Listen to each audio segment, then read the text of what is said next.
Good morning, YouTube. Today's topic is going to be harm reduction. Before I get into that, I wanted to kind of update you on everything. I had my weigh-in yesterday, and I lost 5 pounds since the previous weigh-in, which was 4 weeks earlier, which isn't what they'd like to see. They'd actually prefer to see at least 10 to 15 pounds before they submit everything to the insurance. However, my uh, file is being passed on to the office manager, and if I demonstrate weight loss at our weekly meetings, which are either Tuesday or Wednesday nights, then that hopefully I won't have to wait until another nutrition meeting has passed. Because my next nutrition meeting isn't until like the second week of July, which would put my surgery date in August sometime, maybe. And I'd really prefer not to do that because I don't want to miss the beginning of school, since the beginning of school is when you're setting the tone for the entire school year with your students. Um, the other thing I've been dealing with, and one of the reasons I didn't post yesterday, is because Bob is in the midst of some, I believe it's a meth psychosis. There is a belief that he is either on the Truman Show or that somebody is just messing with him to see how far they can go before he decides to give up. Kind of like Job and the bet between God and Satan, or at least as I understand the bet that was between God and Satan. Um, and so Bob has been trying to get help, but he keeps getting released or not admitted for psychiatric help, which is proving to be a very difficult thing for him. And on the one hand, it's good that you can't just say, hey, this person needs psychiatric help and immediately commit them. On the other hand, I'm concerned that when somebody is brought in via an ambulance for psychiatric issues, that they are released less than 3 hours later. He, to my knowledge, has been to 3 different hospitals in the last 5 days, and none of them have retained him. Now, there's the possibility that he believes that they can't help and that he is excusing himself, but I don't know. And I have no idea what's going on in his head other than he believes that people are doing things to him and that nobody else can see what is being done. So that whole thing is very challenging. Okay. So, a big principle for me is harm reduction. If you are not familiar with the term, harm reduction is the idea that you are taking something that is inherently dangerous and you are doing things to make it safer. So, some really simple examples would be needle exchanges, right? So, you have people who are using intravenous drugs, or also called IV drugs. This could be meth, it could be crack. I believe crack is used intravenously. Um, it could be any of the drugs that are used in that way. And in order to reduce the spread of disease, you're allowing people to sign up for needle exchange. They turn in their old used needles and they get fresh, clean needles. And hopefully, this is going to reduce the hepatitis numbers. Hepatitis is not curable, I believe, with the exception of hepatitis A, which, to put it bluntly, is poop based. Um, Hepatitis, if you're not aware, is a liver disorder, and you can have alcohol induced type stuff. Basically, as the liver gets challenged, the more challenged it is, the more scar tissue develops. The more scar tissue develops, less of the liver is fully functional. Okay. All right, condom use would be another preventative method.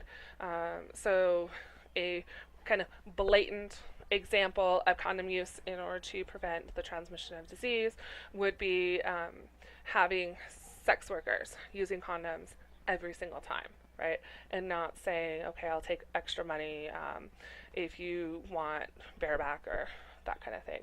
Bungee jumping, instead of setting up your own equipment, you go with somebody who's reliable, who's licensed, who actually knows what they're doing, that kind of thing. So everything that we do has risk, right? You get up in the morning, you go to the bathroom, there's risk. You could trip over the dog and smash your face in and be dead. You could, let's see, what are some other fun and highly impractical ones? Oh, you could trip while the refrigerator's open and fall into the refrigerator and the door closes behind you, and you have one of those old refrigerators that you can't open from the inside. I don't know. There's lots of stuff.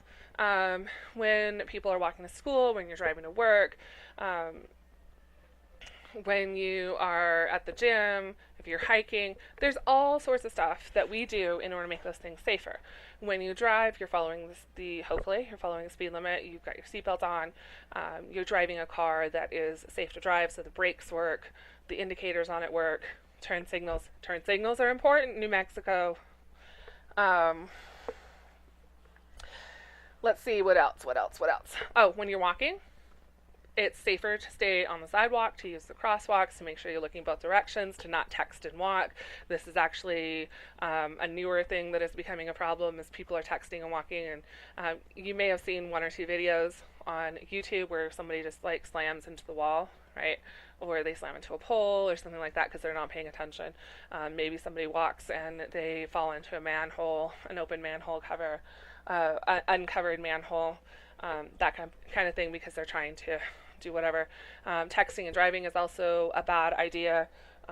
People read books, they eat food, they do their makeup. There's all kinds of stuff. And the more things that you're trying to multitask, like, the more dangerous the activity is that you're participating in. Okay?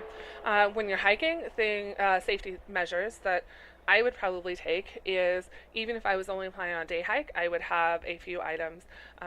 If it accidentally or for whatever reason became an overnight hike, I would have a poncho for rain. I would make sure I had plenty of water. I would pack some snacks. I would have some sort of device in order to signal if I needed help. I would either leave a note, or I would tell my family and friends where I was going, or I'd post it somewhere.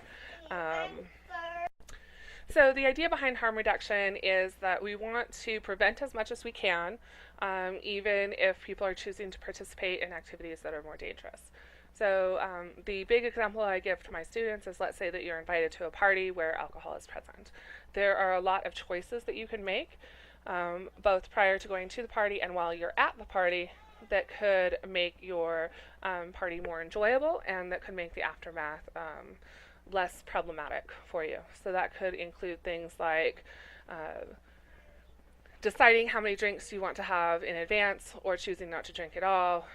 You can do things like have beverages that look like they're alcoholic, but they're not actually, and some of my students have told me about this, where they have like sparkling apple juice, or they have a thing of apple juice so it looks like it's bourbon or something like that in their cup, or dumping out a drink. We talk about not accepting drinks that you didn't get to see opened, because there is the concern that somebody might put something in your drink. If you put your drink down, you don't pick it up again. Being at the party with somebody who kind of has your back, and vice versa. Making plans. So if you're planning on drinking, you're planning on getting intoxicated to the point where you're not able to drive yourself home. Either you're spending the night, or you've arranged for a designated driver, or you're calling a taxi, or you're calling your parents, or whatever it is in order to help you be safe. All right, another of the ideas behind harm reduction is balance, right? Everybody has to make choices. We make choices all the time. Sometimes we choose convenience over the quality of our food, because, we need to eat, and it's, do we take 15 or 20 minutes or whatever and try to prepare something, or do we go to the drive-thru and we pay for somebody else to prepare it and we don't have to clean? It's a choice, right? We're making these choices all the time.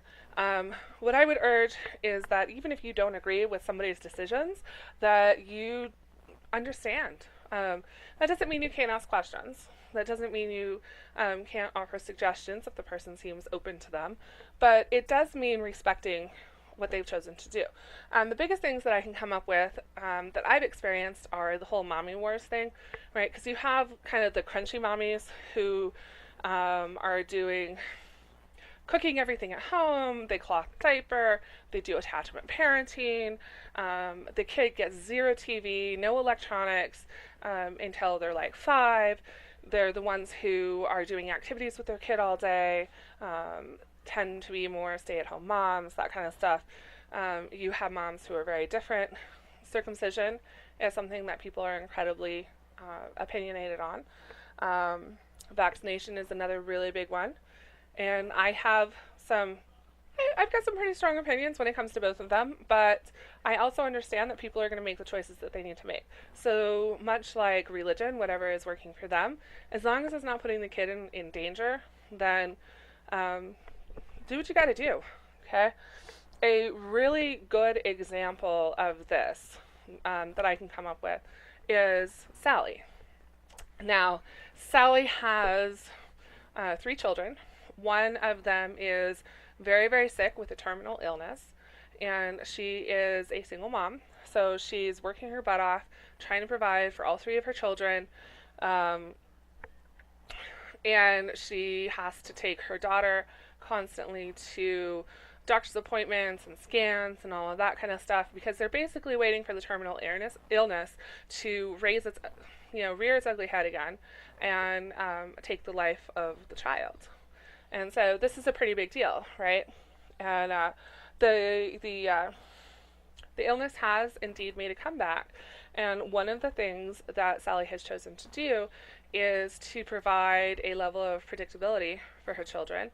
Every time that she picks them up from daycare, their first stop is McDonald's.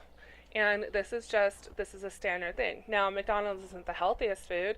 It's not the worst, but it's also not the healthiest. And her reasoning behind it is completely understandable, at least from my perspective. I mean, it's saving her from having to go to the grocery store. It is providing some entertainment for the children in the form of the Happy Meal toys. It's fast. It's not crazy expensive. And more importantly, there is predictability, right? Predictability is very important for Sally. Getting as much time as she can with her children to make memories for all of them is a big thing. So we want to focus on that. It's easy to jump on other people. It's easy to create an us versus them, which I think is a big mistake. Honestly, I think the best thing that we can do for each other as parents, as humans, is to try to understand what's going on. Now, I'm not saying that if somebody's beating their kid that you just say, oh, well, that's working for them, because that's problematic. And honestly, that's not okay. But I am saying if somebody's doing things a little bit differently, how about instead of giving them a glare because their kid is out of control, we actually maybe offer to help, or we have some empathy for the situation that person is in. So personally, my boy, only 3 years old, and sometimes when he doesn't get what he wants and he doesn't feel like he's able to appropriately express himself or clearly express himself, he will throw a tantrum. And it doesn't matter if we're in the middle of Target, which is one of our favorite places to go, or if we're in the mall. He flips out.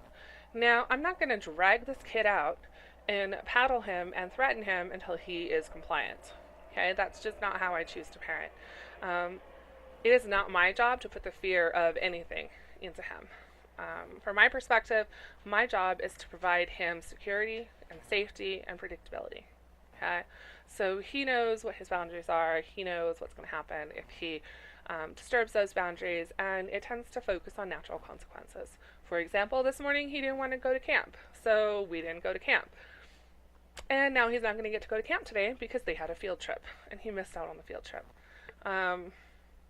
Natural consequence. I don't need to do anything in order to hurt him, in order to get compliance. I'm going to let him learn, right? I was actually listening to a mommy, I don't know if she's a blogger, but she has a podcast, and her big thing is when kids are younger, give them safe places to exercise choice.